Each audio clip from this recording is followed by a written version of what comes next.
और एक नए वीडियो में और एक नए टॉपिक के साथ। दो और पड़ोसी देशों में इंडिया आउट। तो ये कौन सा देश है? वो एक तो पड़ोसी मुल्क बांग्लादेश है, और हाँ, बांग्लादेश में भी अभी इंडिया आउट चल रहा है। खास करके लास्ट 2-3 दिन से तो मैंने न्यूज में देखा है।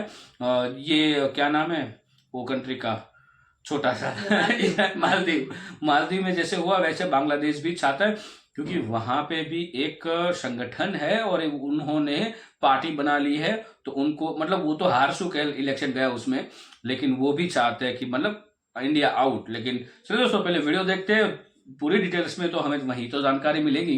तो आशा करेंगे पसंद आएगा, और पसंद आए तो लाइक और जरूर से कर दीजिएगा। और हमारे चैनल पर पहली बार है, सब्सक्राइब नहीं किया तो सब्सक्राइब भी जरूर से करें। चलिए स्टार्ट करते हैं। नमस्कार दोस्तों, स्वागत है आपका हिंदी नॉलेज शो में। तो दोस्तों, भारत के एक और पड़ोसी देश से हमारे लिए बहुत ही ज़्यादा टेरेबल खबर सामने आ चुकी है। दरअसल खबर ये है कि बांग्लादेश की जो विपक्षी पार्टी है, जिसका नाम है बीएनपी, मतलब बांग्लादेशी नेशनलिस्ट पार्टी, इसने भारत के खिलाफ एक कैंपेन शुरू कर दिया है। क्या है कैंपेन? India out. जी हाँ, बताया जा रहा है कि इस पार्टी की जो चेयरपर्सन है, यानी कि खालिदा जिया, जो कि पूरी तरीके से प्रो पाकिस्तानी मानी जाती हैं, और साथ ही इसके जो सेकंड लीडर हैं, जो कि टेररिस्ट डेजिग्नेट हो चुके हैं, तारिक रहमान, इन दोनों ने मिलकर अपने पार्टी वर्कर्स को ये निर्देश दिया है कि जैसा मूवमेंट मालदीव में शुरू किया गया भारत के खिलाफ, तुम ऐसा ही कैंपेन भारत के खिलाफ भी शुरू करो पूरे बांग्लादेश के अंदर। और इसकी शुरुआत ढाका से हो भी चुकी है। कई अन्य इलाकों में इंडिया आउट कैंपेन धीरे धीरे रफ्तार पकड़ रहा है, और ये भारत के लिए बहुत ज्यादा बुरी खबर है। और इसका कारण ये है कि ये इंडिया आउट कैंपेन अब सिर्फ मालदीव तक सीमित नहीं रहा, बांग्लादेश में इसकी शुरुआत हो चुकी है, और यहाँ तक कि नेपाल की सोशल मीडिया पर भी इसको लेकर गहमा गहमी शुरू हो चुकी है। यानी कि आने वाले कुछ सालों में नेपाल में भी ये शुरू हो जाए तो आप आश्चर्यचकित मत होइएगा। लेकिन भारत के पड़ोसी देशों में ये इंडिया आउट कैंपेन फैल क्यों रहा है, तो मैं आपको एक एक करके सारे देशों का बताता हूं। सबसे पहले बांग्लादेश के बारे में जानते हैं। तो देखिए, बांग्लादेश में नेशनलिस्ट पार्टी ने ये मूवमेंट इसलिए शुरू किया है क्योंकि पिछले ही महीने वहां पर चुनाव हुए, और इन चुनावों में शेख हसीना एक बार फिर से प्रधानमंत्री चुनी गई। और ऐसा होना बिल्कुल तय था चुनाव से पहले ही। ऐसा इसलिए क्योंकि जो ये विपक्षी पार्टी है, बांग्लादेशी नेशनलिस्ट पार्टी, इसने चुनाव में हिस्सा ही नहीं लिया। इनका कहना यह था कि चुनाव में धांधली होगी, और इसीलिए चुनाव से पहले प्रधानमंत्री शेख हसीना इस्तीफा दें, उसके बाद एक निष्पक्ष चुनाव हो पाएंगे। लेकिन प्रधानमंत्री और उनकी सरकार ने यह बात मानने से इनकार कर दिया। इसलिए विपक्षी पार्टी बीएनपी ने चुनाव में हिस्सा ही नहीं लिया, और जो सत्ता पक्ष था वो एक तरफा चुनाव जीत गया। आपको बता दूं कि ऐसी ही घटना 5 साल पहले भी हुई थी। तब भी बीएनपी की यही मांग थी, लेकिन सत्ता पक्ष नहीं माना, तब भी इन्होंने चुनाव में हिस्सा नहीं लिया था। यानी कि पिछले 2 चुनाव से ये पार्टी हिस्सा ही नहीं ले रही है, चुनाव लड़ ही नहीं रही है। और इसीलिए इनको लगता है कि जो वर्तमान प्रधानमंत्री हैं, अगर उन्हें सत्ता से हटाना है तो इन्हें एक ऐसी लहर खड़ी करनी होगी जिसके आगे प्रधानमंत्री शेख हसीना टिक ही ना पाए, और इस बीएनपी पार्टी की एक तरफा जीत हो। क्योंकि बांग्लादेश में जो भी पार्टी सत्ता में आती है वो एक बड़ी लहर पर सवार होकर आती है, क्लोज इलेक्शन बांग्लादेश में होते ही नहीं।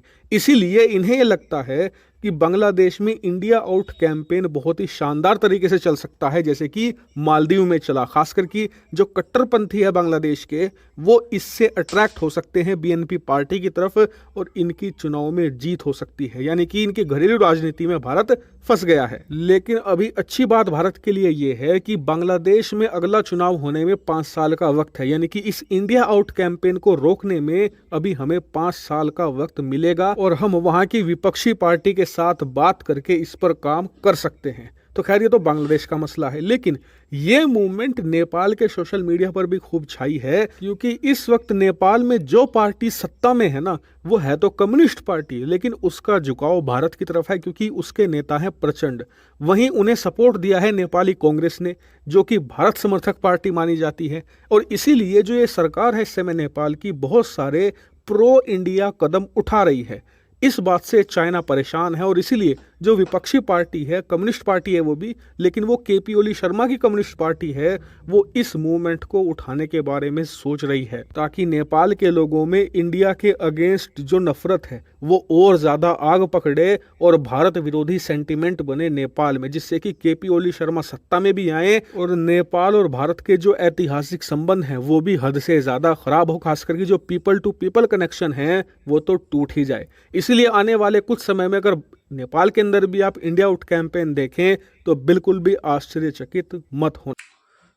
थैंक यू दोस्तों वीडियो को यहाँ तक देखने के लिए। और जहां तक मैं मान रहा हूं, मेरी जो राय है ये मैं बताऊंगा, ये यही है कि ये जो तीनों मुल्क है, जिसमें नेपाल हो गया, बांग्लादेश हो गया और मालदीव हो गया, और एक भी कंट्री है बट उसको अभी थोड़ी देर साइड करते हैं, वो है श्रीलंका। लेकिन उसको मैं साइड करने का भी रीजन आपको बताऊंगा। लेकिन ये जो 3 कंट्री है, ये तीन कंट्री जो है चाइना के, ऐसा बोले ना, प्यादे है, प्यादे बोल लो, क्योंकि चाइना जो शतरंज का खेल खेलना चाहता है इन प्यादों से, तो मेरे हिसाब से चाइना को तो नुकसान नहीं होगा, लेकिन इन प्यादों को बहुत बड़ा नुकसान होने वाला है। हालांकि बांग्लादेश के साथ हमारे रिलेशन अच्छे थे और बहुत सारा ट्रेड एग्रीमेंट भी है, तो भारत को लॉस्ट होगा, उसमें कोई दो राय नहीं है। लेकिन बांग्लादेश का ट्रेड बाकी कंट्रियों के साथ ज्यादा है, तो बांग्लादेश को भी लॉस्ट कम मात्रा में हो सकता है। लेकिन बांग्लादेश के साथ जो ट्रेड एग्रीमेंट हुए हैं, जो रिलेशन बने हैं, उससे बांग्लादेश को लॉस्ट बहुत होगा और मतलब उसकी सोच से बाहर हो जाएगा। रीजन यही है कि देखो, बांग्लादेश से कोई वीडियो देख रहे हैं तो आप लोगों को मैं जरूर से यहाँ पे एक बात कहना चाहूंगा। देखो, पार्टी जो भी होती है ना, उसका काम है जो कुर्सी होती है ना उसको हासिल करना। हाँ, वो तो अपनी भलाई के लिए कुछ भी कैंपेन चलाएंगी। और ये विरोध पक्ष पार्टियां जो होती, पहले उसकी हिस्ट्री जानिए, उनका काम जानिए, फिर उसके बातों में आप बात मिलाइए आपकी। ठीक है। अब ये देखो, मैंने करीबन एक वीडियो में जिक्र किया था, यदि दोस्तों आप हमारे रेगुलर व्यूअर हो तो आपको जरूर पता होगा, मैंने जिक्र ये किया था कि मोदी जी के जो विरोधी है वो भारत में तो बहुत सारे हैं, लेकिन अब पूरा वर्ल्ड जो है, जो पूरा वर्ल्ड पूरी ताकत लगा रहा है कि भारत के जो प्रधानमंत्री की जो कुर्सी है ना, वहां से नरेंद्र मोदी जी को हटाया जाए। श्रीलंका की मैं यहाँ पे बात आपको मैंने पहले बताई थी, तो श्रीलंका तो मैं पूरी तरह से समझ चुका है, क्योंकि उसमें जब गृह युद्ध हुआ था उसको ठीक करने के लिए इंडिया की हेल्प ली गई थी, तो उसको पता है इंडिया कितना हेल्पफुल है। और बाकी इन 3 कंट्री तो मैं मान रहा हूं, मैं तो यही मान रहा हूं। देखो, भूटान में तो अभी, नेपाल में तो अभी वहां पे जो पार्टी है वो भारत के पक्ष में है। अब देखते हैं आगे क्या होता है। लेकिन बांग्लादेश में प्रॉब्लम यही है, ये जो नेशनल बांग्लादेश पार्टी जो है, वहां की कम्युनिस्ट पार्टी, उसका काम जैसे वो पाकिस्तानी लोग करते हैं ना, वैसे वाला काम है। हाँ, और उनका झुकाव भी पाकिस्तान की तरफ। बिल्कुल। और शेख हसीना को वो हटाना इसलिए जाता ताकि वो राज कर सके और बांग्लादेश को बेच सके। और कुछ सिंपल इज दैट है। ठीक है। जो शेख हसीना जी है, उन्होंने बहुत काम किया बांग्लादेश के लिए, बहुत सारे आपने देखा होगा G20 में सब जगह पे मोदी जी उसको साथ ही ले गए। ठीक है। तो बांग्लादेश को समझना चाहिए कि किसको वोट दे। देखो, ये भारत विरोधी नारा लगाने से कोई बेनिफिट होने वाला है नहीं इन लोगों को। भारत ने तुम्हारा बांग्लादेश का कुछ नहीं बिगाड़ा, बांग्लादेश बना ही भारत की वजह से। बिल्कुल। बाकी तो ये बोल रहे पाकिस्तानी होता। नेपाल, बांग्लादेश, इन लोगों को ये सब कुछ बातें भूल चुके हैं। हाँ। अभी क्या है कि ये पाकिस्तान सब जगह पे प्रोपेगेंडा करता है विथ चाइना को लेके। ठीक है। तो भी वही ये सब वही कर रहा है। वो बोलते हैं ना पीठ पीछे, तो पीठ पीछे तो चाइना ही है। नहीं, प्रॉब्लम क्या है कि चाइना और वहां पाकिस्तान में जो सीपैक बन रहा था, अभी वो प्रोजेक्ट फेल हुआ है, लेकिन उन लोगों की गेम अभी भी चालू ही है, बंद नहीं हुई है। वो अभी वहां पे सब कुछ बम धमाका हो रहा है, सब कुछ दिखा रहे हैं दुनिया को। तो वो भी बांग्लादेश वही है। बांग्लादेश के साथ आज तक मेरे को कभी नफरत नहीं थी, लेकिन मेरे को वर्ल्ड कप के दौरान बहुत उससे नफरत पैदा हुई। बाकी वीडियो आपको देखने के बाद कैसा लगा वो आप हमें कमेंट में लिखकर जरूर बताएगा। फिर से एक बार क्षमा चाहता हूँ दोस्तों, गला बैठा हुआ है तो बीच में थोड़ी आप समझ सकते हो हेल्थ थोड़ा इश्यू है, बाकी कोई टेंशन वाली बात नहीं है। बाकी वीडियो के बारे में आप कमेंट में लिखकर जरूर बताएगा। फिलहाल हम आपसे विदाई ले रहे, मिलते हैं और एक नई वीडियो में आपके साथ। टिल देन, जय हिंद, जय भारत।